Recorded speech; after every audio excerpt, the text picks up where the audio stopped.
Hey guys, it's Ryan here with HobbiesofaMan once again, and today we're doing our haul video for the month of August. And this is going to be a pretty big haul. I did manage to get a lot of manga this time, although it's still far, outstripped by the amount of comic books. So, yeah, I also have a bunch of random stuff. So let's start with the miscellaneous things here, starting with this.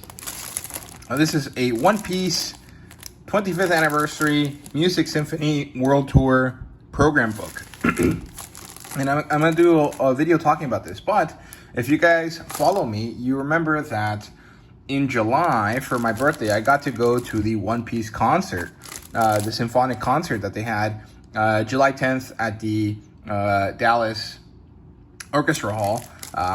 It has a different name, but I can't remember it. And I met Prof. Otaku there, and Elite Collector, and when I went to buy this, they didn't have it anymore, so I ordered it online, and it took a month, but it did get to me very, very fast, and it was very, very nice. And it's a very thin looking book, but the inside is pretty nice. It's mostly just stills from the TV show with some added information about stuff to make sure that you understand what's going on, as well as the music that was played in the concert. So this is really not that cool of an item, but it's the one that I wanted, and it's the one that I think works best for me because it's like an art book.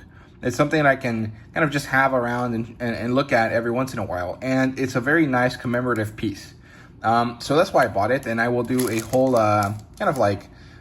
showcase of it later, but I didn't want to spend too long on it here in this video. So yeah, actually I'll just leave it back here as the backdrop for now.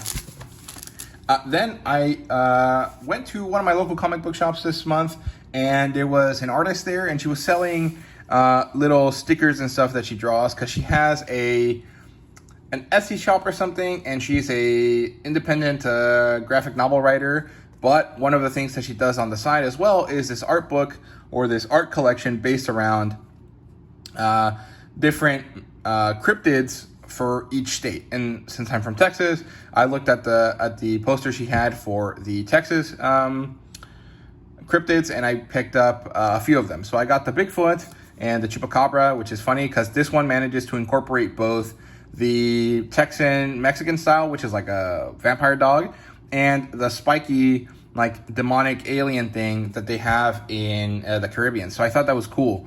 I really like that. And also had another one. It was called the Donkey Lady of San Antonio, but my sister wanted that one, so I gave it to her, and I don't have it anymore, right? So yeah, it's not that special or anything, but I thought that they were cute and really fun, and I will put them on my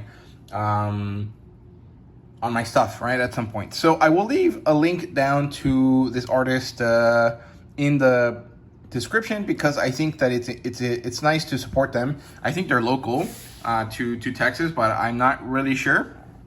But yeah, so that's it for the miscellaneous stuff. Now let's look at the KURA X One Piece collaboration stuff. So KURA is a revolving sushi bar, and I think there's more than one here in Dallas, but at the beginning of August, they had this collaboration with One Piece to, I guess it was like a celebration or something. Maybe it was to do with the 25th anniversary. I'm not really sure. I can't remember.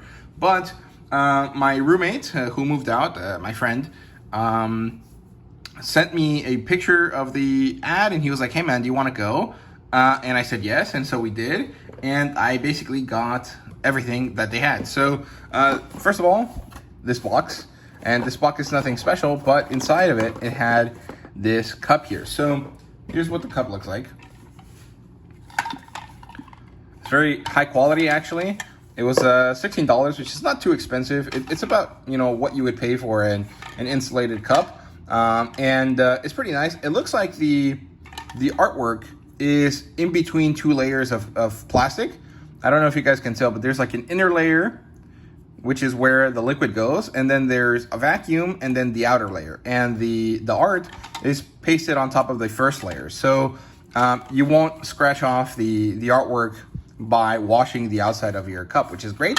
If you buy this, I think you get free refills for life, basically. You just take this with you when you go to KURA, but I'm not really sure. I have not tested it, nor am I probably going to, because although the sushi is nice, it's not the best. You know, it's like 8 out of 10. It's like, you know, it's good, but if I want to have like a proper sushi, I'd rather go to a different type of sushi place, because the revolving stuff is a bit annoying, actually. It's not that fun. It's a cool experience once or twice, but it's not something that's all that exciting over time, right? So yeah, then I got this. It's the towel, and I don't know why they gave it to you in this weird little cup, but it's kind of nice, right? So this towel you only got if you spent more than 80 bucks at KURA in one sitting, right? So I did, because I went with friends, right? So all of us together had a bill that was larger than $80. And so I actually forgot to get the the towel initially. And I called them and I was like, hey, I forgot to get the towel from you guys. Can I come in tomorrow and get it? And they were like, you're sure? And so I went the next day, and while I was there, they managed to make sure to give it to me, but I realized that it was not supposed to be the case. They were supposed to not let me have it, because the instructions said that you know, you had to do it the day of purchase. So they were really nice to me. They were very, very nice to me, actually. The people that work at KURA are very nice, at least the ones here in Dallas. And I really appreciate that. And I actually managed to get all of these things, even though they literally ran out like the day after it opened, right? So I went the day that it started, and I remember Jerry from Waifu and Me decided to go the next day, and he and his wife could not get any of it. It was all sold out, except for these little keychains and stuff, right? So they have these little 2 collections of keychains and can badges, or, you know, these are actually, you know, pins. And there's 8 of them. I did not get all of them, but I did get quite a few of them. So here we have Luffy and Jinbei. We have Nami and Robin, and Sanji, Zoro, and Usopp. So all the ones that I'm missing are, it's just Frankie and Usopp. Sorry, Frankie and Brooke and Chopper. Sorry, I had a little bit of a brain fart there. So yeah, and I also have the little keychains. So we have Robin, which looks wonderful. I'm gonna put that on my backpack. Then we have Frankie, which looks funny as hell. I actually really wanted Chopper, but they ran out of them. And here is Brooke, and that is a little collection there, as you guys can see. And these you get in like a little gachapon machine. So every time you get a certain amount of plates, you get the chance to, you know, try for a gachapon. So they put them inside these little balls. There's a machine on top of the revolving sushi, and it like drops, right? But our table wasn't set up to have one, so the girl that was attending us, that was the waitress for the area, just brought a big box and let us all have one each, right? So 4 of us got to have one, even though we were only supposed to get one. So again, the people at KURA are super, super nice. And then I went back another day when I went to get my towel, and I bought the rest of them. So initially, I think I got these 2. And then I went and bought more of them because they're like $3, which is a bit expensive, but I had like a coupon, so it wasn't that big a deal. And I like these a lot, so I'm very happy. I nearly got the whole collection, and I did get to try to eat some of the KURA One Piece specific, what's it called, like dishes, right? So they had a sushi roll with meat, and then they had this nigiri that was also a piece of beef, and it was all cooked, so it's not anything crazy, but they're pretty good. So yeah, that's it for the, you know, generic, not really what we're here for kind of stuff. So let me remove this, and then we'll get started with the figures, because I did get some figures this month. So I'll see you guys in just a second. Okay, so let's get started with the figures here. So first we have Uta from Film Red. This was given to me by one of my friends. He had been busy during my birthday, and then we got to see each other last weekend, and he was like, hey man, I got some stuff for you, let's go out to eat. So I was excited. We went to eat to a very nice Vietnamese place. It was delicious, and I got myself Uta. So I have not opened this, so I wanted to open it here live, I guess you could say. So let's do it now. I think I did open the box just to make it easier for me. So yeah, but I have not made the figure. So this is what a figure looks like if you've never seen it before. And it comes undone in pieces. Got myself some scissors. And it comes in these like divided pieces in order for you to kind of open them one by one. So we're just gonna go across here. I'm trying to keep it in frame, it's kind of hard. Let's make sure not to cut Uta's hand off. And so the base goes first. And then her wing. This is kind of annoying. I've never done this before. And it's kind of hard to make sure that it's kind of coming along. Also, the noise from the paper probably is annoying as hell. Or sorry, from the plastic, right? So, yeah, let's see. Make sure that this arm is nice and not broken throughout this process. Then her face. I don't want to harm her face.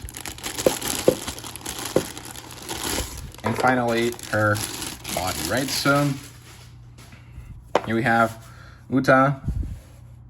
This is a glitter and glamours figure, and it's pretty standard. You know, it's kind of what you normally would get out of a figure. These are pretty common in One Piece figure world. And I have quite a few of them. I have a Robin one where she dresses like Leo. And then I have a Nami one. And I want a normal Robin one from Sabaody, but I've not had the chance to get it. So hopefully I'll get it eventually. Here we have Uta's head. How does that fit? Kind of hard. There we go. She looks really funky. It's kind of like a like a Toy Story thing, like a Toy Story scene. Is that correct? Yeah, there we go. Oh, that fell off. That's kind of concerning actually, because that seems like it's going to be something that falls off pretty often. If you can just smack it and it falls, right? But yeah, so there we go. And then her wings, let's see. Pink wing on one side. I feel like it should be red, but I guess pink is fine. And then the white wing. And there we go, let's see. Oh, she's too far. She looks great, actually. I'm very happy about this.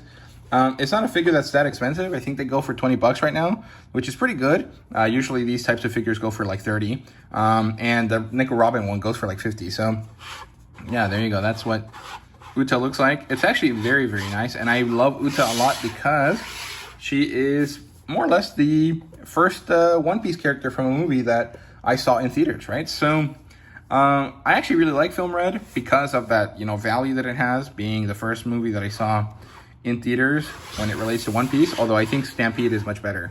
Yeah, Stampede is probably my favorite One Piece movie. Then I have this little blocky transformer, you know, thing. It's basically a tiny Gundam model, but it's Transformers. They kind of have like this disformed aesthetic, and this is literally the size of them. They are about 4 inches, maybe, something like that. And they're really fun. They're very collectible, and of course they're randomized, right? So it's kind of like a little bit of a gacha game, and they have all of these. So this is phase 1. There's a second phase already out, which is mostly bad guys. And then there's 2 more, you know, coming out. They have not released yet, or at least they are not available in the States yet. But they will be, and I recommend it. So I have Ironhide, and this time I opened the box just to see who it was that I got.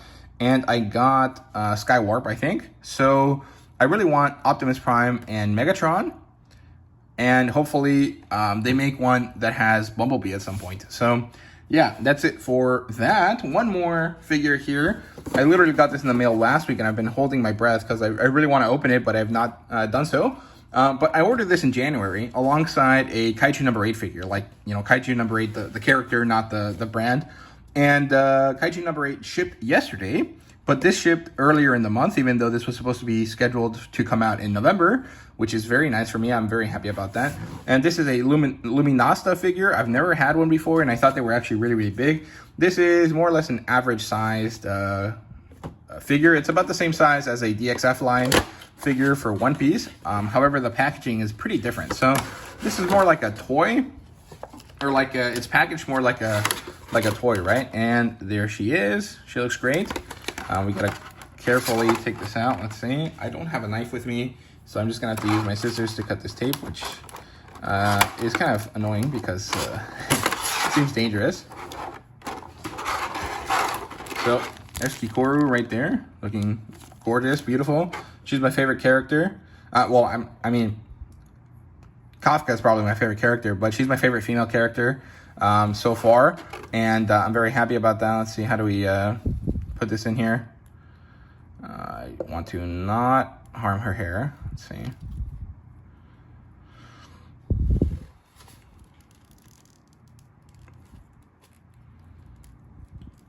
I think that works. Right. Yep, it looks like it matches the box art. She does have a little bit of a smudge there, and I think with a little bit of alcohol, I should be able to rub that off. But I will probably leave it alone for now, just because. As you guys can see, her eyes are probably little stickers that are slid on and, you know, then covered in some material to keep it there. But everything else is awesome. I mean, like, the figure is so detailed. It's very, very nice. She even has a little gun there that is separate from the holster. I can't push it out because it's still, like, you know, there, but it is sculpted differently so that you can kind of see that it's a separate item, right? That's what her back looks like. I love these techie skeleton like suit things, and her heels and stuff have some armor on them, which is cool. And let's see, the last piece that's missing is the stand. I can just kind of rip this off. It's no big deal.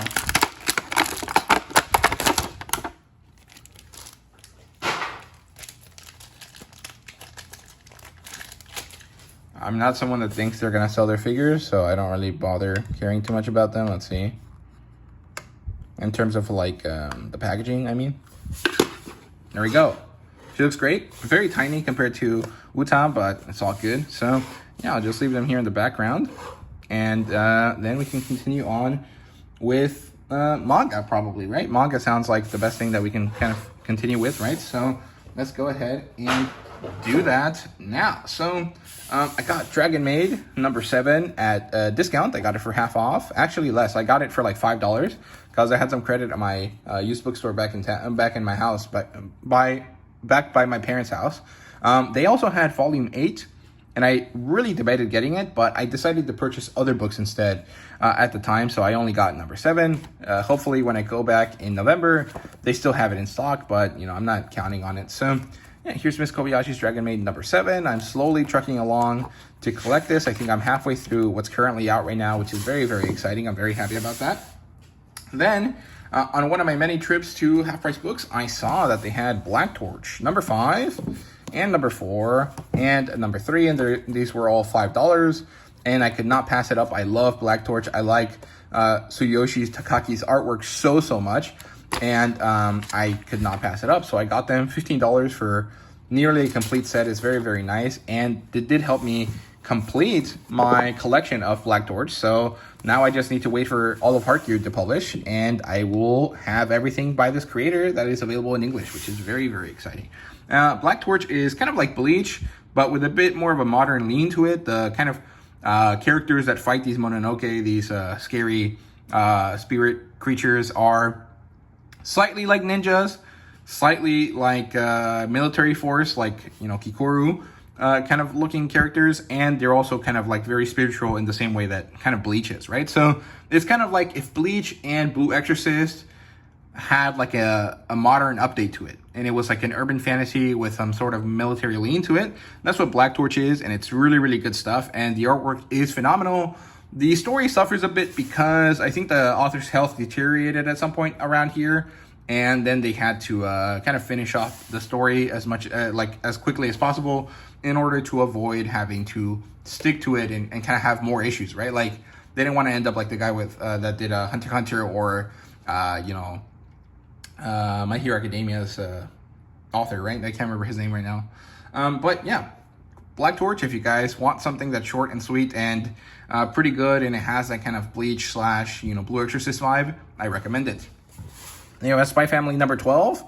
I love this lady. I think she looks great. I love this very uncomfortable looking chair, and I just really enjoy the way that this style continues on throughout the rest of these books. I'm still upset that there's no color pages on this series, because it's popular enough that it's going to sell and you're going to make the money back for those 50 cents you spent on the color page, right? But it's really annoying that they don't have it at all, so I'm going to complain about it every time that I can.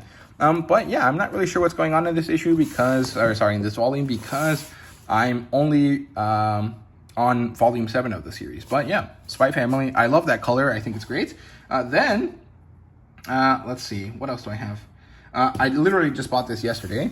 Here is Blue Lock number 14. I'm curious why this came out so soon after the previous volume. I think they're speeding up the process of the releases, and if they are, I hope that maintains itself, because I would like that much more. We're like 15 volumes behind the Japanese edition / the digital edition, so I would like to catch up to it. But yeah, Blue Lock is awesome. This starts or continues on with the U20 arc, where they have to fight to see who gets to be the representatives for Japan for the U20 World Cup, I think. Maybe it's the Olympics. I can't remember. I think it's a World Cup. But yeah, we have Gachiakuta number 3. I love this cover. I love the color of the cover. I don't really know who this character is, nor do I think I really care all that much, but I really am enjoying the series. I think the aesthetic is so interesting, because it does have a little bit of that sort of like Soul Eater kind of vibe to it. It has a little bit of that My Hero Academia kind of vibe to it. And then it has this really interesting punk, like grungy aesthetic that looks really, really nice, right? So yeah, overall character designs here are awesome. The world building is pretty cool, although it's a bit kind of ridiculous sounding. And I recommend that you guys continue to read that series. Then we have Sora and the House of Monsters. I love this series so much. Hidenori Yamaji is a great creator. They know how to pull at your heartstrings. They know how to make characters look really cute and wonderful, and they make sure to have great stories. Oh my god, look at that. That looks so cute. It's great. And look at these guys being funny little dwarfs. And yeah, if you want something not necessarily, slice of lifey or cozy, but kind of nice and gentle and kind of easygoing, I recommend Sora and the House of Monsters a lot. And then we have 3 other manga that my roommate got me for my birthday, because even though we live in the same city, both when we were away and when we were together, we didn't get to see each other all summer, so our birthdays passed, and we exchanged gifts when he came back to Dallas, and he got me a few things. So he got me Chain Soldier number 8, and I thought it was hilarious, because I was like, dude, why would you get me something that I'm pretty sure you would never read in your life? And he was like, well, I'm not a prude, it's fine. And I thought that was funny. So yeah, here we go. I can't remember what's going on in Chain Soldier right now, but looks pretty cool. I'm very excited about that. Then he got me Fire Force number 7. Very happy about this, because I had been missing this book from my collection for some reason. I can't remember why I ended up buying Omnibus 8 and not 7 last time I bought some. But yeah, I'm really enjoying this story. I'm on volume 7, I think, of the series. So by this point, I think this one gets up to volume 21. So I'm pretty far behind on what I'm supposed to be reading. So hopefully I'll get around to finishing it up soon. And finally, he got me Bride Story number 9. This is probably one of my favorite series. I just love the artwork here. I think it's phenomenal. I already broke the spine in for this one, so I can just open it kind of randomly. This series is great. It's kind of like semi-historical, or actually I would consider it a historical series, but it's more of an exploration of this old culture through the eyes of a British guy, through the eyes of what like a Japanese creator thinks of what the British guy was thinking at the time. And it focuses on these nomadic Turkic people, I would say. I'm not exactly sure where they're from. I thought they were Mongolian initially, but the more I think about it, the more they seem kind of like they're Arabic, or they're kind of more Mediterranean, Middle Eastern than that, more Middle Eastern than Mongolian. And so I keep thinking back to Turkic people, right? Like Kazakhstanis, Kyrgyzstanis, Turkmens, that sort of thing. Because I'm pretty sure no one in Turkey still acts like this, in modern Turkey. But the other Turkic people, some still do, right? So Yeah, and at least I mean like modern day. This was written to be set in like the 1800s, so more of them probably did back then. So I would say it's probably someone in the like most eastern part of the Middle East before we get into like the actual Asian like territories, right? So yeah, I'm not really sure what that means, but I think that's what where it's located. So yeah, once again, I got a reset here for the comic books, and then we'll do novels at the end here. So I'll see you guys in just a sec. Okay, so let's get started with the comic books, and let's start with the hardcovers. So I only have one, but there you go. So my friend that gave me the Uta One Piece figure also gave me Supergirl Woman of Tomorrow Deluxe Edition. This is beautiful. It's a very skinny volume because it's just a series plus a few extras, but it is a deluxe, so it's larger, which is really, really nice. And I love this cover. I love the back the background being black with all of these colorful like things around here, and this beautiful kind of like hot stamped gold, I guess. And the texture on these is different, right? So that's metallic. She has like a very like, comic book plastic page kind of look to her, and it looks great. I really, really love this. And I guess this isn't gold. This is more like a bronze color, but you guys get what I'm saying, right? So yeah, this is definitely not worth $50, but if you can get it for $30, I think you get yourself a great deal. So I've never read this series. I've had it on my Kindle forever, but I really, really want to read it because I love the artwork. I love Bilquis Evely's artwork a lot. It's so freaking beautiful. Look at it. And I'm really enjoying what Tom King and Bilquis Evely have been doing with Helen of Windhorn, and this is more or less a space version of that. So I really wanted to read it, and since the hardcover came out right around the same time that I was interested in reading it, I'm very happy that my friend got it for me, right? So he asked me, hey, what do you want? And I sent him a list of different random things, and he picked from them, and he got me Uta, because that's the first movie that we watched together that relates to One Piece. And then he got me this because he thought it looked cool. So yeah, there we go. She's riding a space horse. Very cool. And then we have some of the background stuff here. I think Omar from what's it called? Uncanny Omar. I can't remember the name of his channel, even though I watch it all the time. Yeah, he did a overview of this, I think. Maybe he wasn't the one that did it. Maybe it was Organic Price Books and the Comic Book Report. I can't remember, but one of those guys did a overview of this if you want a more in-depth look. But overall, I'm very, very excited about this. I'm definitely reading this here in September since it's my sci-fi reading month. And yeah, so very, very happy with this. I got this a few weeks ago, and I've just been flipping through the pages, trying to not get too spoiled, but also just really enjoying the beautiful, beautiful artwork here. So yeah, then I ended up getting a bunch of trade paperbacks kind of randomly. I saw Book Outlet had a sale. I had a coupon for Book Outlet from joining the website a few months ago, and I had the cash for it at the time, so I decided to buy them.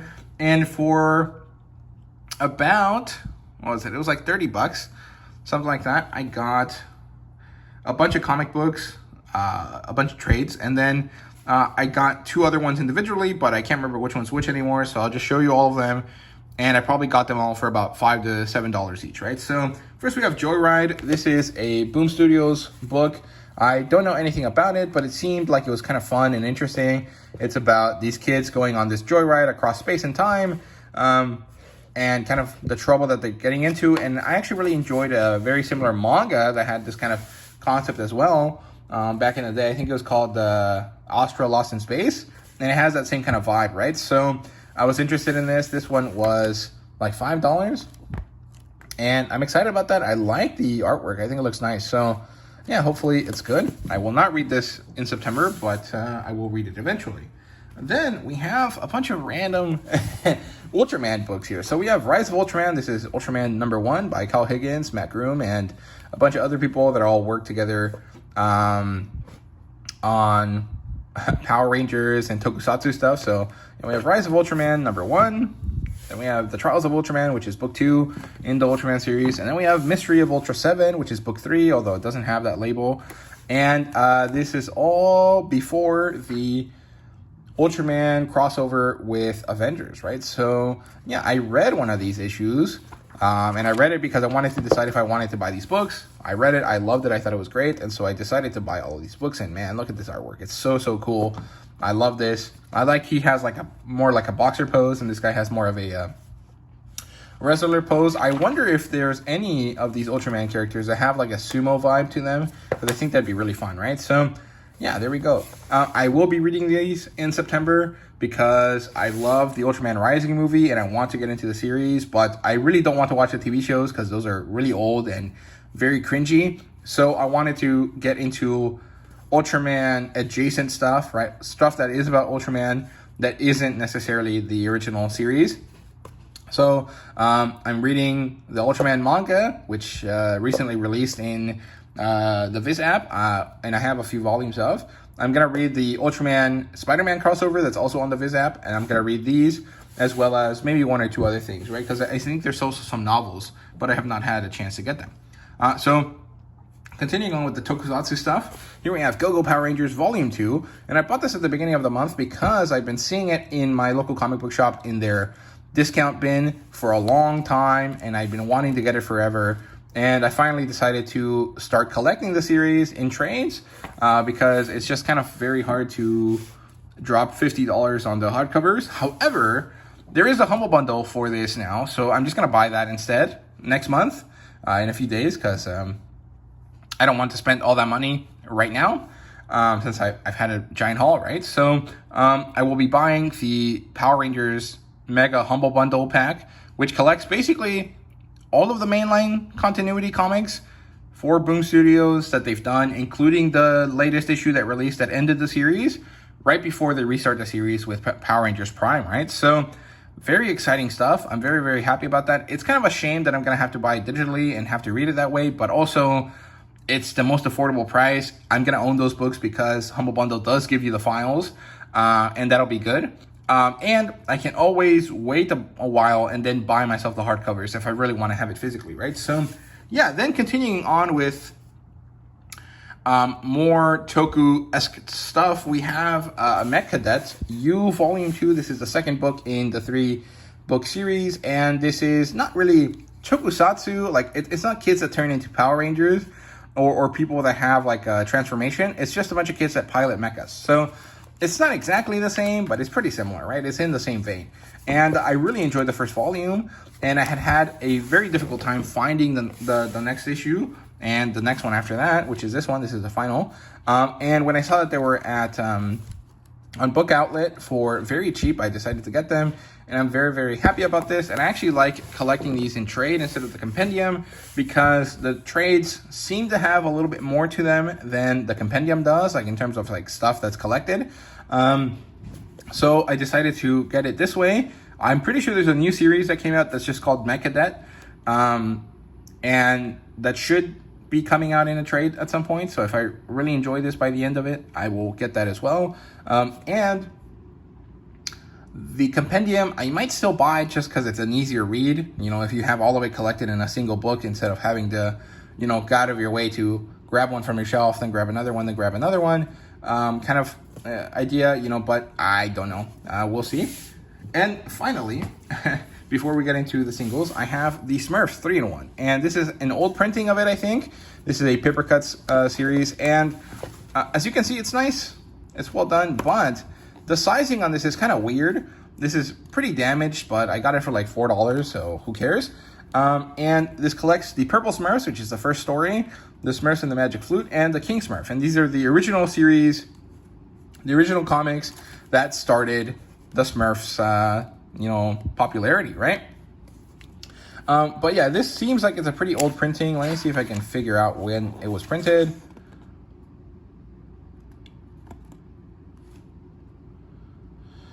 It doesn't say there. Let's see over here. December 2020. So yeah, it's about 4 years old. And I'm pretty sure there's a better version of this that I could get. You know, there's like a larger collection. But I just want to try it out and see if I like it or not. The one thing I don't enjoy is this weird Funko Pop Smurf all over the place. I don't know why that exists. And I'm not sure how they didn't get in trouble with this, because that is literally a Funko Pop, right? Like there's nothing else that could be. So how did they get away with using a Funko Pop in their merchandising, right? Like in their logos. I don't know, but yeah, I'm excited about this because I really enjoyed watching the Smurfs as a kid. I liked the 2 Smurf live action movies, and I wanted to just read more classic, European comics, and the Smurfs is one of them. So yeah, that's it for the collected editions. Now let's look at single issues. So let's start with the magazine-sized ones. We have Penthouse Comics. I have not read this, but I enjoy collecting this quite a bit. I like what's going on here, although I do have some issues with some stuff. So this is Lucia Venoci's cover, I think. It doesn't say anywhere, which is kind of annoying. Let's see. Cover artist Luana Vecchio, sorry. And I like this. It's a very Barbie-inspired book, which is fun. Let's try to be artsy and not skin mag. Quote on the back here is whatever this is. Terry Crews. It's kind of weird. And, I'm liking it, but I do feel like there's some changes that need to be made if they want to make this last longer than a year, right? But I'll talk about that in my review for the series. Then we have The Forge, number 9. This is the end of the arc, and it was a great ending. It was very, very good. I really enjoyed it. But it's very concerning because it releases, or it tells us a lot of interesting plot twists that are very unexpected. And I continue to love the series. Greg Rucka is doing a great job with the storytelling, and Henderson is doing a great job with the artwork. I really, really enjoy it. You could argue that it might be nicer if there was a little bit more variety between the body types of the female characters, but that only exists as a complaint within the series because they're all these very like muscle mommy type characters, and I would like to see some that are not muscle mommies. But at the same time, in the context of all of comic books, this is probably like doing a great job at making sure that, hey, these underrepresented body types need to be shown and need to be enjoyed and given like the spotlight. And so my complaint is specific to the series in itself, but it's a very unimportant complaint in the broad scheme of things, right? So yeah, I don't know if that made any sense, but I'm really enjoying it regardless of, whatever I just said. And we have Savage Sword of Conan, number 4. This is the Battle of the Blackstone issue, and this contains 8 different stories, 9 different pinups, and some really, really good stuff here from Jim Zub and all of these other writers and artists. And I did a review for this on my second channel, the Sword and Sorcery channel. If you guys want to check it out, it's over there. It's pretty long and it's spoiler filled, so if you don't want the spoilers, go check out Sidge and Dogs' channel and watch his video instead, because he gives you pretty minimal spoilers, basically none actually. So that's a better way for those people that are afraid of spoilers to watch and enjoy reviews for this, right? So yeah. Then, moving on to normal-sized issues, we have Marvel Must-Haves. This is a free edition, and this one has Spider-Man-centric stories, I think. I'm excited about this. I didn't enjoy the last one, but I've been wanting to check out these series for a while. I just don't buy Marvel singles because there's no point. So I'm excited to check that out. Then, in reverse order from how this kind of came to be, we have Rogue Sun, number 21. Cool cover. I like the artwork here less than usual. Abel is not really my favorite artist, but they're doing okay. The story in this one was not great. I feel like I need more context, and I'm kind of forgetting what's going on. So I need to go back and reread the whole series just to remember what's going on properly, right? Then we have Remote Spaces, number 3. This is nearly ending, and it finally came to a head. Like, stuff is happening, and it makes sense now, but I'm very happy it's only 4 issues. I'm probably never gonna collect more of this series if it ever has more than just the 4 issues, right? Thundercats, number 7. Good stuff, enjoyed it. But I feel like it's starting to get boring in the sense that it's been 7 issues. There has not been any big confrontations. What's going on? Mumra has only done like 2 things, and he hasn't really been the main character or the main bad guy that he's supposed to be. So what's going on, right? Like I want more. And I just think that the nature of it being a 20-issue series, a 20-page series, once a month, is kind of starting to hurt the series a bit. But Declan Shelby's very happy with what he's doing. He's very excited to see where he can make the payoffs come up. So I'm willing to trust him and wait. But it's getting to that point where it's like, okay, maybe we need to start moving on to something and start doing stuff, right? So yeah, we'll see. Anyway, Dark Knights of Steel All Winter. This is an awesome series. It has a backup as well called Heir to the Sea. And I'm liking both stories a lot. They're very, very fun. The style is very different from between the two, but it's very, very nice. I recommend it. Ultimate Spider-Man number 8. This series continues to be awesome. I really, really enjoy it. And I love how Jonathan Hickman plays with your expectations and your knowledge of the characters and the things around Spider-Man's mythos in order to create tension that might otherwise not be there in a normal series. So I think he's really taking advantage of the fact that most people that read this have a shit ton of knowledge of Spider-Man, right? Then we have Witchblade number 2. This is continuing to be a very awesome series. I love the artwork. I like that they give us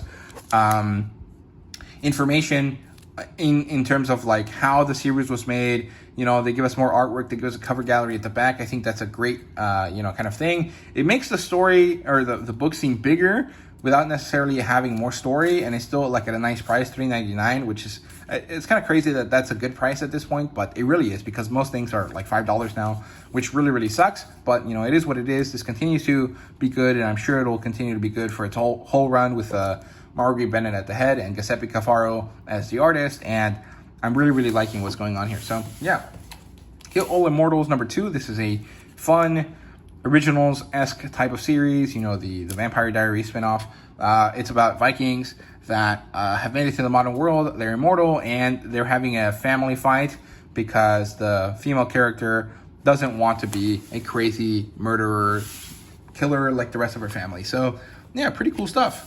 Then we have Transformers number 11. I love these covers. This is nearly at the halfway point for Daniel Warren Johnson's storytelling. He said he only wants to do 24 issues, and I'm very excited to see where the story goes, but at this point, I think that this issue was not really my favorite. It focused on a lot of characters that I don't really have an affinity for and that I'm not that deeply interested in. And it's kind of funny because when you watch a Transformers movie, you're like, I just want the Transformers. And somehow when I'm reading this, I'm like, I just want the humans. And that kind of sucks. It's kind of weird, but also, Jorge Corona manages to have really awesome artwork, and Daniel Warren Johnson manages to make these really cool moments that happen. For whatever reason, it just didn't hit the way that I thought it should this issue, and I'm hoping that next issue comes back and that I continue to really, really love this series, because up to issue 10, I was super in love with the series, and I still am. I just don't think that this issue was as good as the other ones, right? So yeah, those are my thoughts on that. Conan the Barbarian number 14. This continues on with the Frostgiant's Daughter anniversary story, and it's really good. I really enjoy what Doug Braithwaite is doing here. I think he's doing a great job with the artwork, and Diego Rodriguez is finally stepping up his coloring work.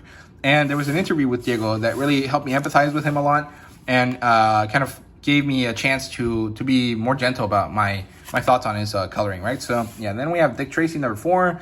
This is kind of like the issue when stuff is kind of happening because it's about to end, and I'm very happy about that because the last issue was very bad. I was very, very bored in that kind of mid-hump of the series, and I'm very happy that this was much more exciting. So yeah, there we go. That's Dick Tracy. Chitara number 2, very good stuff. I really, really like this series. I think it ends at 5 issues, which is nice because I don't think it needs to run for much longer. But I'm going to be disappointed when it ends, assuming that it ends well, because I think Sooley is doing a good job with the character and world building, and it's really helping me care more about the Thundercats in the modern series, right? So I'm liking that. Ain't No Grave number 4. This is the penultimate issue, and wow, it was wonderful. This basically had no text except for 2 lines. For 2 words, and it was Hello Rider, spoken to by Death to Rider. And man, what a phenomenal issue. It was so good. It's so exciting. Barbaric number 3. This ends this arc, and it was pretty good. I really, really enjoyed it.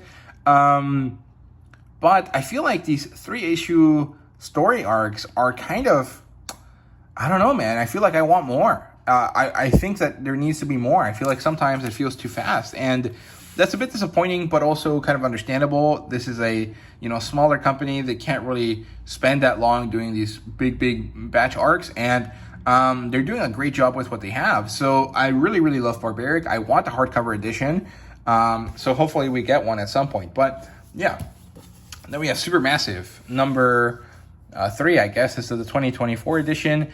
This was not my favorite. I think that it's because I'm pretty behind in terms of Radiant Black, and so this was not that satisfying for me to read. Also, I was really missing a page that explains where we are in the timeline. I thought that would have been very helpful, and it just was not given to us, and that's really disappointing. Then we have Ultimate Spider-Man number 7, where we get introduced to Peter's Picotech suit, and we know that this probably will become Venom, which is cool. And we have Blue Beetle number 11. This is the end of the series, and it's very disappointing. I'm very sad that this ended so quickly.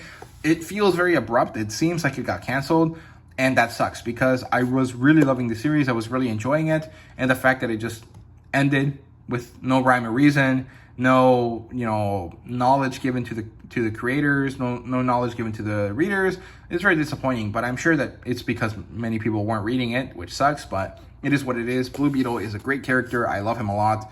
And I think that the team that worked on this deserves some sort of compendium or omnibus or something just to get it to the collectors that like it. So, yeah.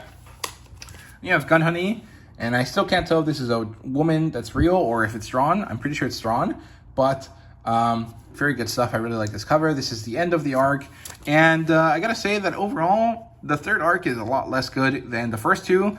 It's on par with Heatseeker, which is not the best because I didn't like Heatseeker that much compared to the original series. Mostly because the artwork is suffering. The colorist here is not doing a great job, which kind of sucks. And the artist took some interesting, risks with the way that he posed certain things about the character, and it didn't really work. I think it's a bit disappointing. But yeah, I'll do a review for this before Heatseeker Volume 2 comes out in a month or two. So we'll see what I think then. We have Sweet Paprika, Black, White, and Pink number 2. This was fine. I didn't hate it. It was nice to have more Sweet Paprika, but it was also not that great. There was a story that was supposed to be like Food Wars, but it just didn't manage to get there. And I think that if they had gotten the Food Wars team to actually do it, it would have been much better. But they got some random Italian artists to do it. And that's not bad, but it could have been much better. Then we have My Adventure with Superman number 3. This was pretty good. I liked it. The ending here when Clark's parents show up is very, very cute. I love Martha Kent. Her like Midoriya mom vibe here is great. Then we have finally Power Fantasy number 1. And I actually decided to drop the series, not because I didn't like it. I thought it was really cool and really interesting, but because I think that Kieran Gillen's work is probably better enjoyed in a trade. I think that this was a very far-spanning, very big series, and I couldn't really appreciate it issue to issue. So I'm just going to trade wait and hopefully get the trade for it when it comes out later or early next year, I think. But cool series. It's very like a very cerebral take on X-Men, basically. There's this nuclear family, which is basically a term used for mutants, for mutated people. And out of these nuclear family, there's like 6 of them that are very, very powerful. And they're in this constant power struggle between, do we rule the world or do we let it be as it is? Or what do we do with the world now that we have all this power, right? And I think that that's a very interesting kind of take. It's nice to see, X-Men-like characters actually flexing the fact that they could annihilate everything. Or take it over, and the threat that means, and that signifies, and actually taking that kind of seriously, right? So I thought it was great. I just I'm not gonna enjoy it week to week, so month to month. So I'm just gonna trade wait. So yeah, we also have some digital stuff here. So there's this Matt Fraction and Chip Zdarsky Humble Bundle. I thought about getting the whole thing because they had some interesting stuff that I was interested in. I don't care about Sex Criminals. I don't like the artwork for it. Newburn was cool, but not that interesting to me. But they did have Adventure Man. That's what they're using to advertise this Humble Bundle, which is kind of crazy because this is the only time that they have really, really amazing artwork for any of these series. But I wanted to check out Satellite Sam. Sorry, I can't say that word sometimes. And I decided to just buy the the 5-item bundle, which is $1.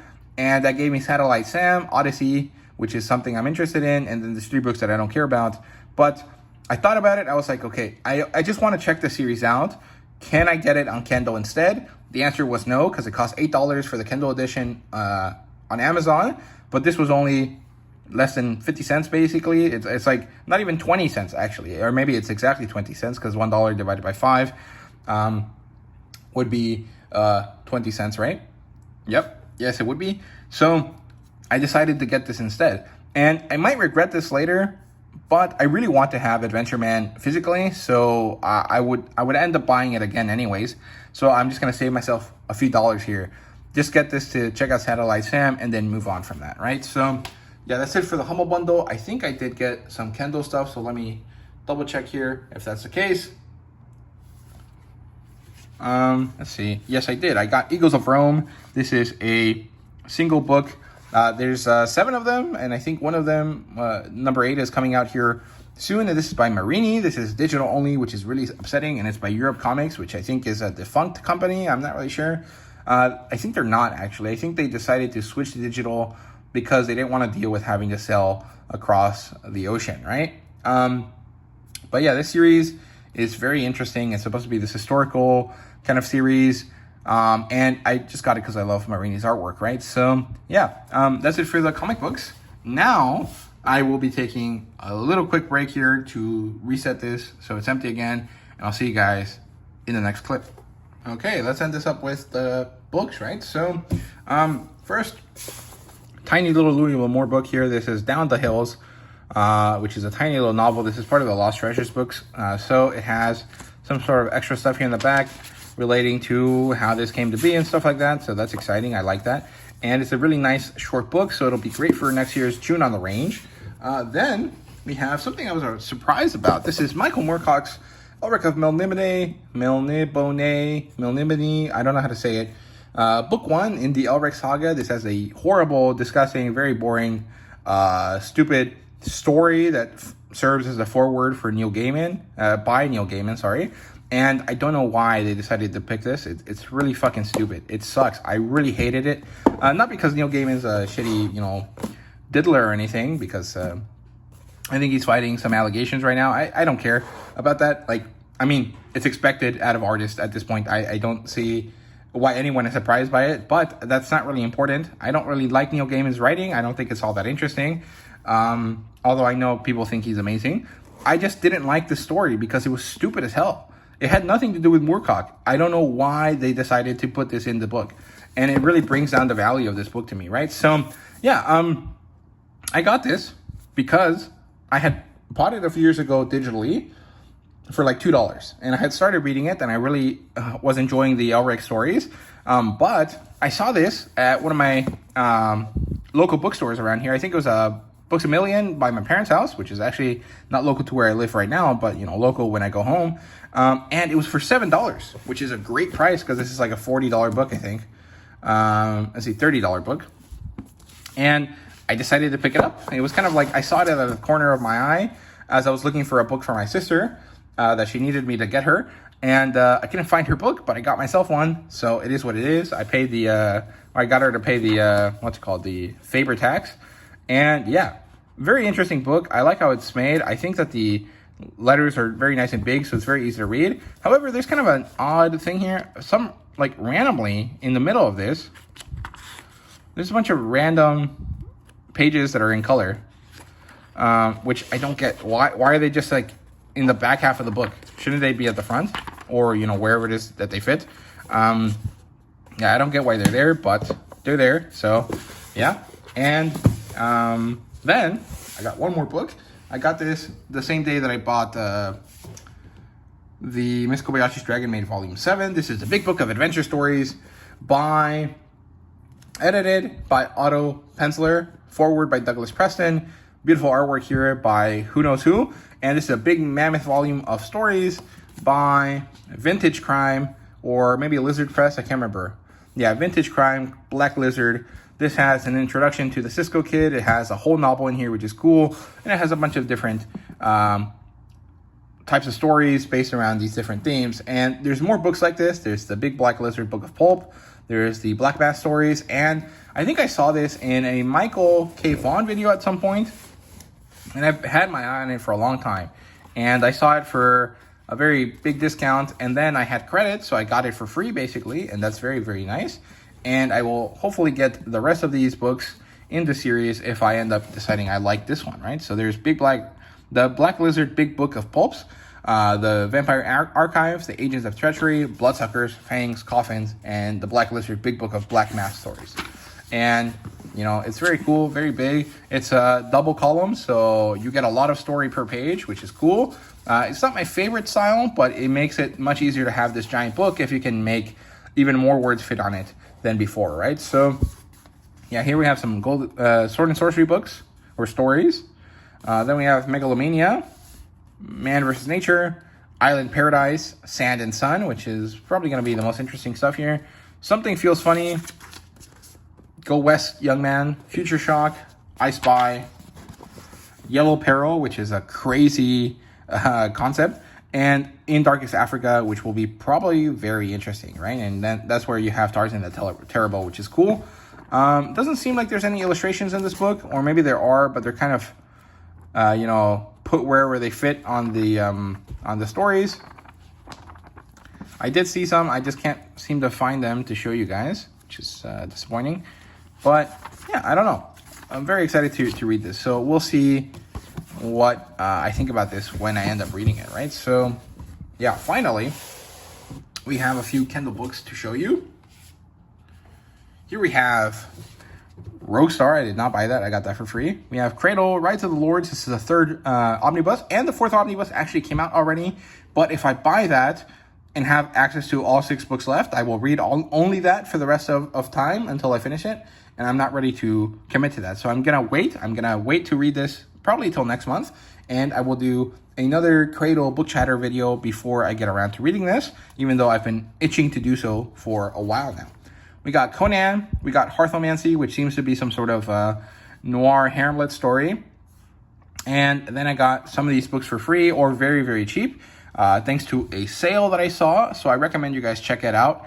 I can't remember what it's called, but, you know, just look up one of these books and they all should show up together, right? So we have Cowboy Necromancer by Harmon Cooper. That looks like a, what's it called? A Solomon Kane wannabe character, so that's cool. We have Lord of Goblins, Definitive Edition, Volume 1. I think that was for free, and the sale goes on until the 2nd of September, so I recommend you guys check it out. Then we have Only Villains Do That, which is a DD web series, and this is a more traditionally published type series, or not really traditionally, but like an indie publisher helped him publish it. So I'm pretty sure it's much better than the book that I read for The Gods Are Bastards. And then we have some Cassius Lane stories there. These were $1 each as well. And it's very exciting because I've been wanting to read those for quite a while. So yeah, there you go. That's all I got this month. So that's it for the haul. I hope you guys enjoyed. Sorry it's so long. It is what it is. I'll try to not make my wrap up very long, but I probably will because that's just how I roll, which sucks because it makes it hard for people to watch. But yeah, thank you guys very much for watching. I hope you guys enjoyed. Let me know what your favorite thing to buy this month was. What was the best thing that you got? And see you guys in the next video.